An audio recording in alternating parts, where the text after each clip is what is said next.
오늘 하나님의 말씀은 창세기 13장입니다. 아브라함이 애굽에서 그와 그의 아내와 모든 소유와 롯과 함께 네겝으로 올라가니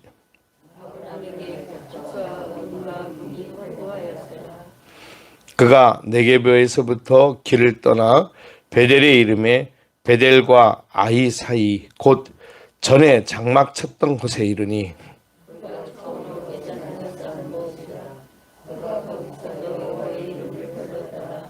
아브라함의 일행 롯도 양과 소와 장막이 있으므로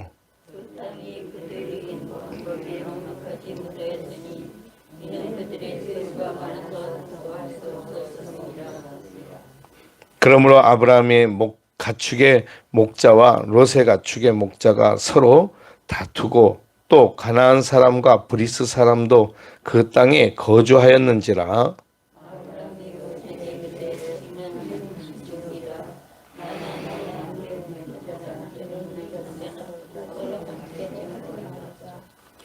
네 앞에 온 땅이 있지 아니하냐. 나를 떠나가라. 네가 좌하면 나는 우하고 네가 우하면 나는 좌하리라.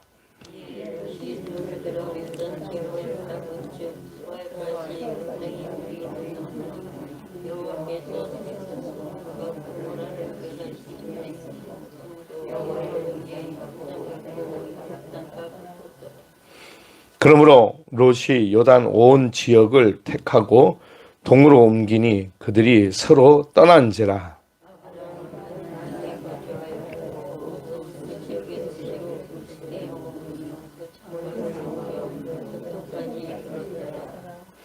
소돔 사람은 여호와 앞에 악하며 큰 죄인이었더라.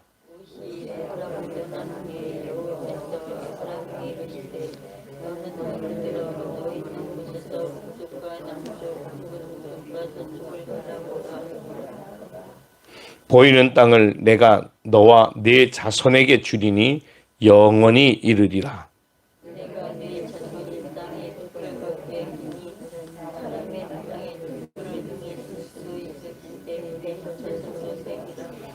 너는 일어나 그 땅을 종과 횡으로 두루 다녀보라. 내가 그것을 네게 주리라.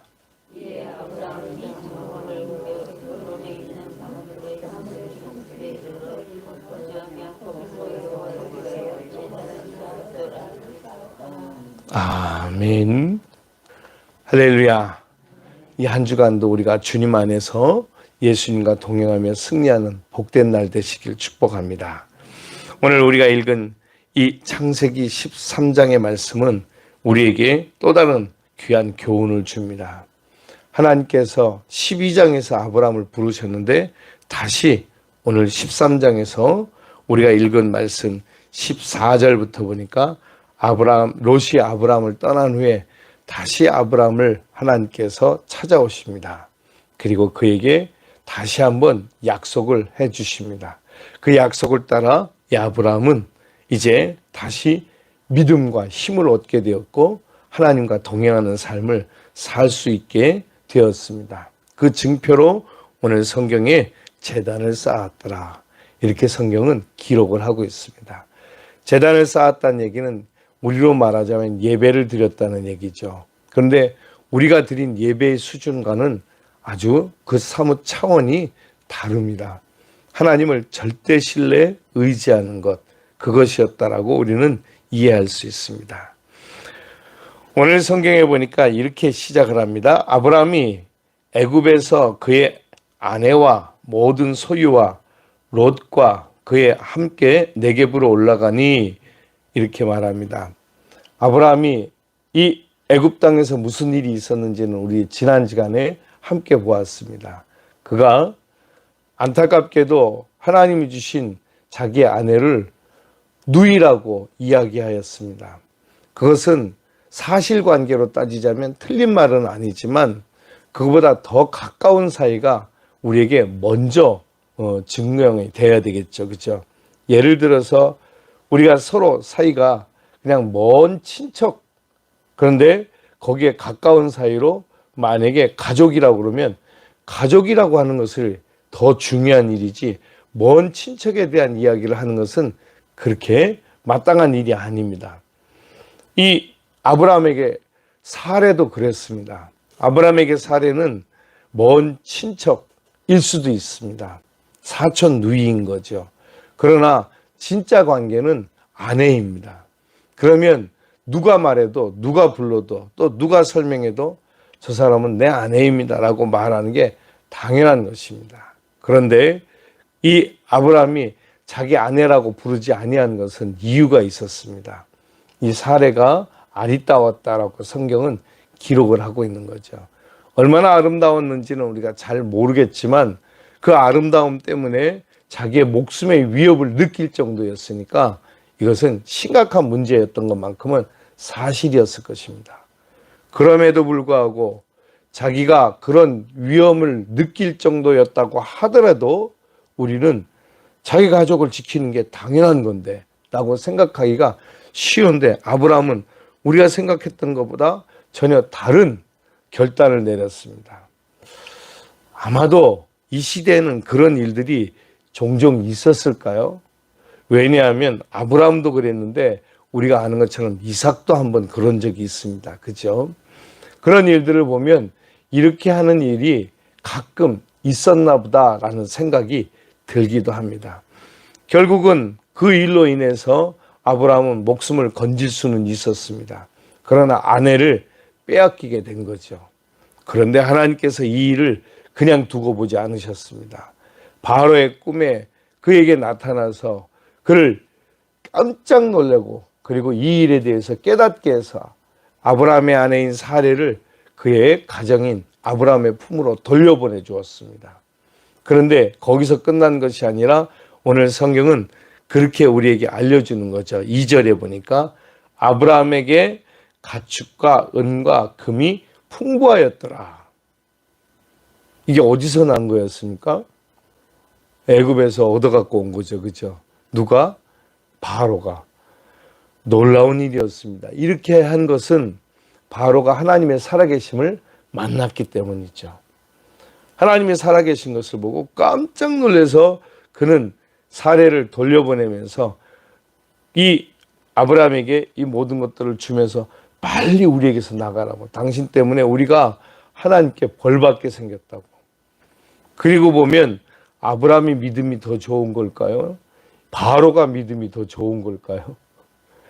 우리는 가끔 그런 얘기 하잖아요. 여러분 그 예화로 그런 얘기 들은 적 있죠. 그죠? 어떤 교회 앞에 하도 시끄러운 술집이 있어서 목사님이 하나님 저 술집이 여기서 없어지게 해주세요. 그리고 기도했더니 거기에 불이 났다고.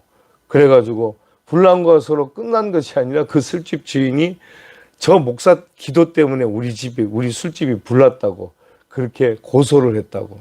그랬더니 아니 기도한다고 다 불날 것 같으면 전 세계가 다 불타야 되겠네 라고 목사가 그렇게 얘기했다고. 목사가 더 믿음이 좋은 건가 아니면 술집 주인이 더 믿음이 좋은 건가 이런 얘기 들어보신 적 있죠. 그죠? 이 바로도 그랬던 것입니다.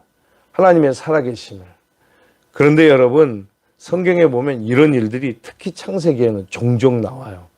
어떤 일이냐면 아주 대표적인 예가 요셉이 노예로 종으로 보디발의 집에 팔려갔을 때 성경에 보니까 하나님이 요셉과 함께 하심으로 사람들이 요셉에게 하나님이 함께 하시는 걸 보았다는 거예요. 여러분 우리도 이런 삶을 살아가야 되지 않겠습니까? 그렇죠? 그런데 나는 그렇게 못 느끼는데 세상 사람들은 아, 저 사람은 하나님의 사람이야. 하나님이 저 사람하고 함께 계셔. 라고 느낄 수도 있습니다. 그죠? 그래서 우리는 사람들이 볼 때 하나님의 사람인 것이 우리가 기도 많이 한다고 성경 많이 봤다고 말마다 우리가 입으로 맨날 하나님 얘기한다고 아닙니다. 우리의 삶이 그들에게 하나님의 살아계심을 보여주는 것인데 그게 믿음으로 사는 거죠. 예, 믿음으로 사는 것은 우리가 그냥 교회 다니는 것을 보여주는 것이 믿음으로 사는 것 뿐만이 아니라 더 나아가는 것입니다. 그래서 우리가 하나님의 말씀에 순종하는 삶을 살 때. 그죠? 우리가 하나님의 말씀에 하나님께서 하셨다고 또 하나님의 말씀에 순종하는 삶을 사는 것을 세상 사람들이 볼 때 그때는 누구도 감히 우리에게 하나님에 대해서 함부로 하실 수가 없는 거죠. 그런데 우리가 만약에 잘못하면 세상 사람들은 우리를 조롱할 뿐 아니라 하나님도 조롱하는 거죠.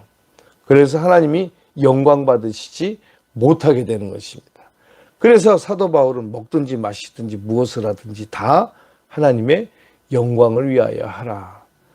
그래서 이 아브라함이 본인이 하나님의 영광을 드러내지 못했으나 하나님께서 아브라함과 함께 하신다는 사실을 이 바로에게, 그러니까 세상에게 보여주셨습니다. 그랬더니 바로가 깜짝 놀라서 이 아브라함을 화가 나서 그를 감옥에 가두거나 매를 치는 것이 아니라 이 아브라함을 선대해서 내보냈습니다.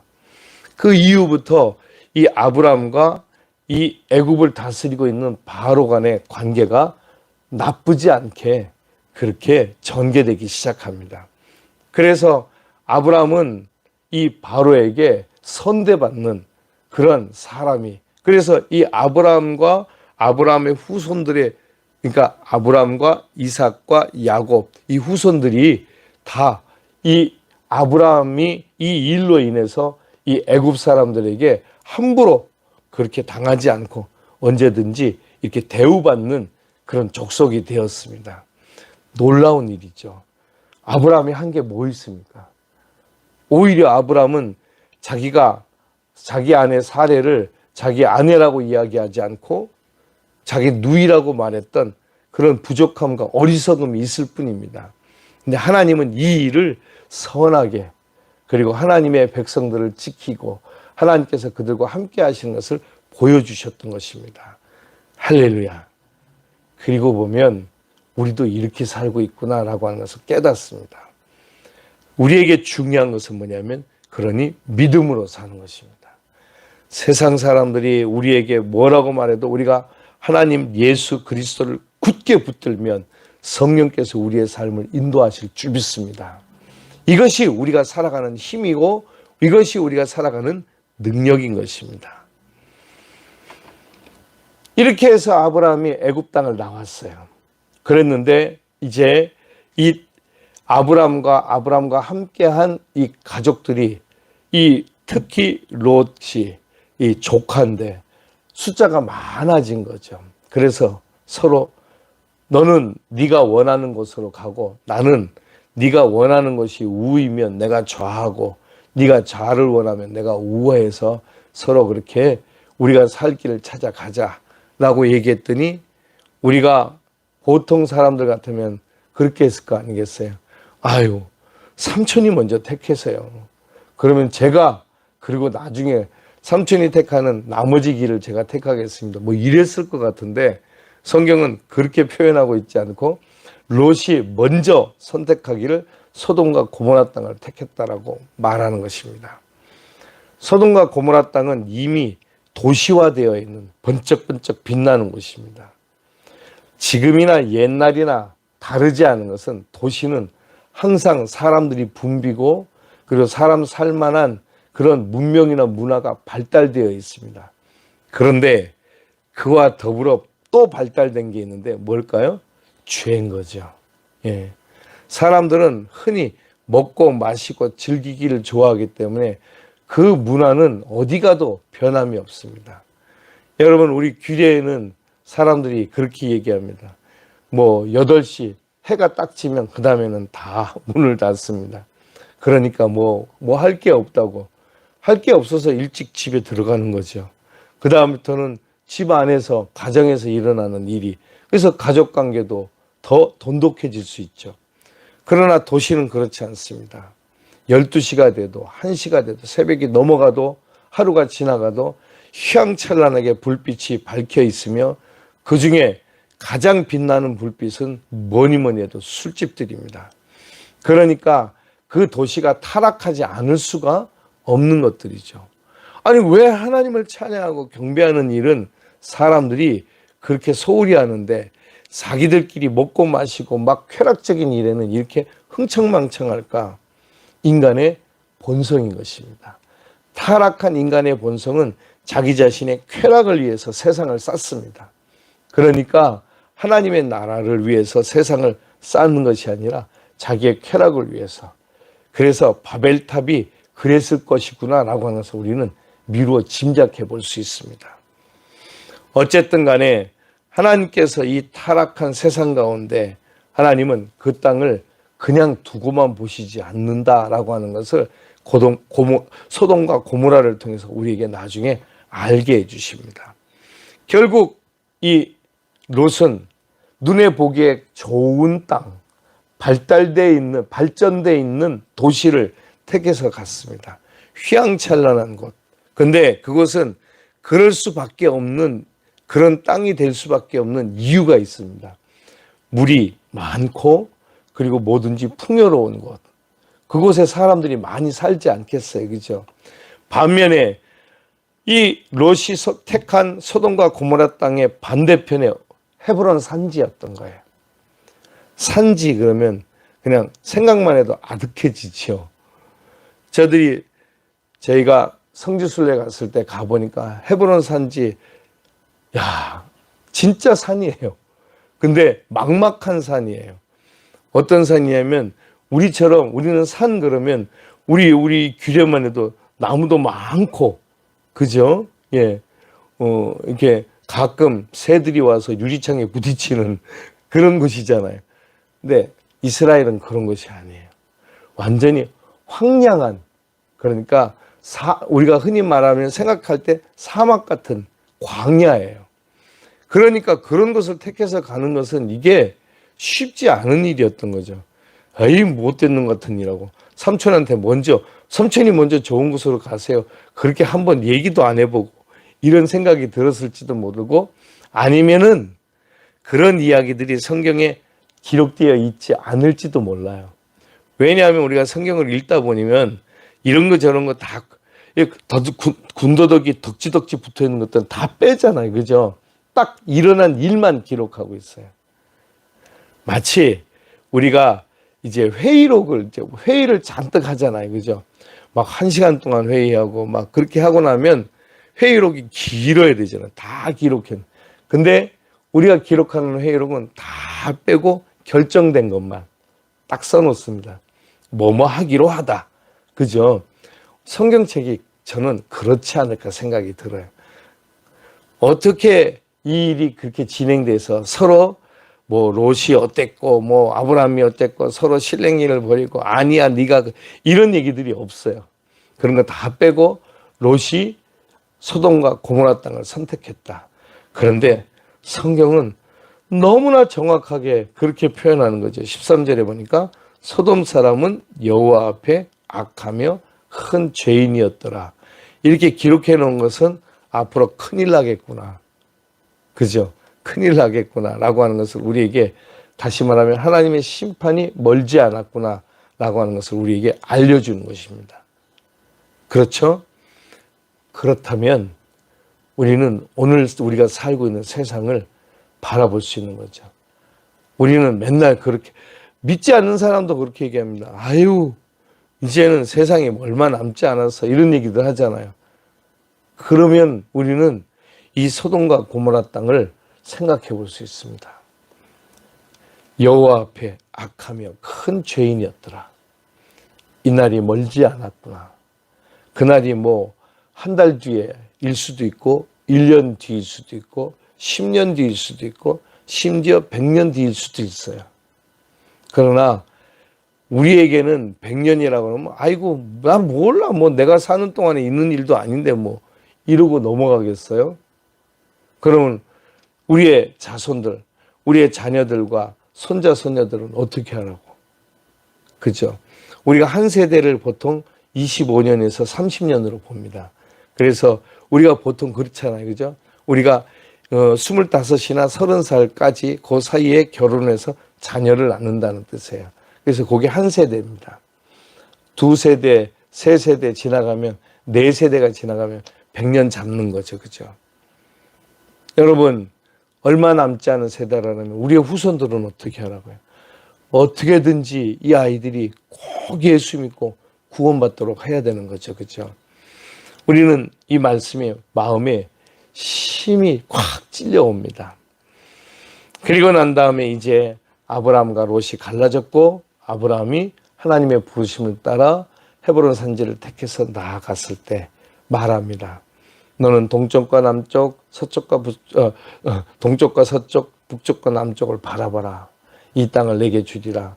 세상 사람들이 머리카락을 셀 수 있을지, 모래알을 셀 수 있을지, 너도 세리라. 셀 수 있어요, 없어요? 없습니다. 그죠? 그게 무슨 뜻이냐면 역으로 우리가 생각을 해봐야 될 것입니다. 내가 네 자손을 땅에 티끌같이 하리니 사람들이 땅에 티끌을 셀 수 있을지인데 셀 수 있습니까? 없습니다. 셀 수 없다. 이 얘기를 역으로 하신 거예요. 너는 일어나 종으로 횡으로. 종은 하여튼 이 종행인 거죠. 그죠? 다녀봐라. 네가 밟는 땅을 내가 다 주리라. 다 다닐 수 있어요? 없어요? 없습니다. 바라보는 곳, 눈으로 보는 것이 얼마나 클까요? 그렇게 크지 못합니다. 그러나 하나님이 하신다는 거죠. 하나님은 다시 약속을 주십니다. 우리 하나님은 이런 분이세요. 어떤 것은 하나님의 심판의 그늘에서 벗어날 수 없는 것이지만 어떤 것은 하나님이 예비하시고 준비하신 일이 있는 거죠. 여러분, 우리는 어느 곳에 있습니까? 혹시 지금 우리가 서 있는 것이 헤브론 산지같이 망망한 광야 같아도 여러분 두려워하거나 염려하거나 걱정하지 않을 것은 하나님이 우리와 함께 하시면 되는 거예요. 그런데 여러분, 하나님도 함께 안 해. 망망한 광야 같은 인생이야. 이러면 세상에 이게 무슨, 그죠? 여러분, 그렇게 살면 너무 불쌍하지 않겠어요, 우리가? 여러분, 하나님이 함께 하시길 주의 이름으로 축복합니다. 힘들고 어려울 때 붙잡을 뿐 아니라 내 생애가 잘나고 복될 때도 붙잡고 언제나 하나님과 함께하는 생애. 그래서 우리의 삶이 진짜 복 있는 그런 믿음의 삶이 되어지시길 축복합니다. 기도하겠습니다.